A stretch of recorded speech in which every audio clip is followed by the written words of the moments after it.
In less than 30 minutes from now, Bangladesh will vote in its 12th parliamentary elections.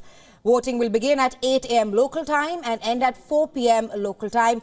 Counting will start soon after the end of voting, with initial results expected by early Monday.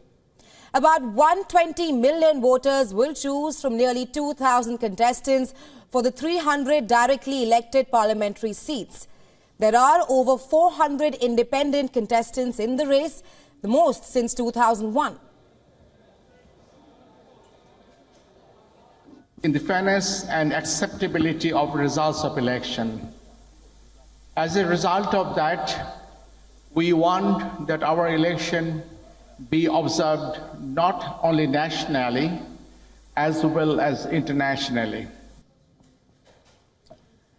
Prime Minister Sheikh Hasina is set to get a fourth straight term in office as the main opposition party, Bangladesh Nationalist Party, also known as BNP, is boycotting the polls. In her long years in power, especially after 2008, Hasina has presided over exceptional economic growth in a country once beset by abject poverty. However, her government has been accused of rampant human rights abuses and a ruthless crackdown on the opposition. In the run-up to the polls, the Sheikh Hasina government has come under fierce criticism for not stepping down to let a neutral caretaker government oversee the polls. Hasina and her Awami League party maintains that free and fair polls can be conducted in the country under existing government and that there is no need for a caretaker government. The Bangladesh Nationalist Party has given a call for non-cooperation, urging people to boycott the elections. We are requesting everyone to boycott the election. Nobody should go to the polling center. It's a rigged election. BNP participated in the election. Election would have been more competitive, more inclusive and more festive. Violence erupted on the eve of the election with a passenger train set on fire, killing at least 4 people. At least 14 polling centers and 2 schools in 10 districts were set on fire between Friday evening and early Saturday. Troops have been fanned out across Bangladesh to maintain peace, while nearly 800,000 police personnel, paramilitary and police auxiliaries will be guarding polling booths through the day.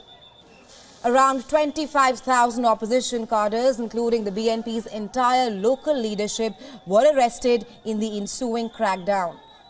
The government puts the figure at 11,000. Economic headwinds have left many dissatisfied with Hasina's government after sharp spikes in food costs and months of chronic blackouts in 2022. Not only this, wage stagnation in the garment sector, which accounts for around 85% of the country's annual exports, sparked industrial unrest late last year. And that saw more factories being torched and hundreds more shuttered. And for more on Bangladesh polls, we earlier spoke to Professor Imtiaz Ahmed, who is the Professor of International Relations at the University of Dhaka. Listen in to his analysis on the upcoming polls in Bangladesh. In terms of violence, I think since we map violence throughout Bangladesh, and we have the largest data on violence of last 12 years, I have to say that the violence is relatively less, although any death is bad, but compared to 2001 election, which was held under caretaker government, I'm afraid that violence was really high. So compared to previous elections, up until now, we still have to wait. Up until now, I would say violence has been relatively less. I'm afraid, their call for strikes or hartals have not really materialized. None of their hartals have materialized.